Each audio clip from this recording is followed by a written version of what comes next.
1950 में आया आर्टिकल 25। कांग्रेस 1950 में आर्टिकल 25 को लेकर आई, जिससे धर्म परिवर्तन को मान्यता दे दी गई। और सबसे ज्यादा किसका धर्म परिवर्तन हुआ ये सब जानते हैं, लेकिन ये तो सिर्फ शुरुआत थी। नेहरू 1950 में आर्टिकल 28 लेकर आए और हिंदुओं से धार्मिक शिक्षा का हक छीन लिया। लेकिन आर्टिकल 30 के तहत अल्पसंख्यक अपनी धार्मिक शिक्षा दे सकते हैं।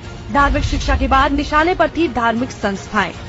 1951 में HRCE एक्ट, 1951 में Hindu religious and charitable endowment act लेकर आए।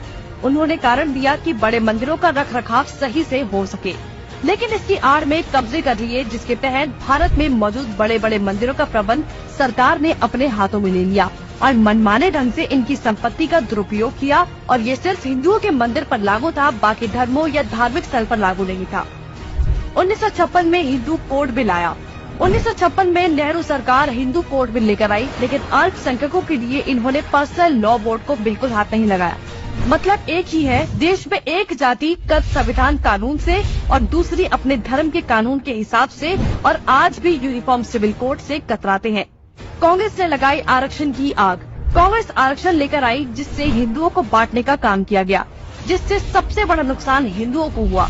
आरक्षण की देश में जरूरत थी, लेकिन मक्कार कांग्रेसी इस योजना को 10 साल लागू करने की बजाय इसे बढ़ाते चले गए और न ही इससे लोगों को सशक्त बना पाए, जबकि लोगों को इसकी लत लगा दी गई। इंदिरा का कार्यकाल। साल 1976 में इमरजेंसी के दौरान ही इंदिरा ने संविधान में सेक्युलर शब्द को जबरदस्ती घुसा दिया, जिसको लेकर संसद में कोई चर्चा तक नहीं हुई।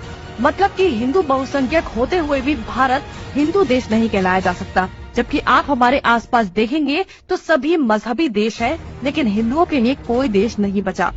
इसके बाद हिंदुओं के कानूनी अधिकार और इतिहास निशाने पर थे।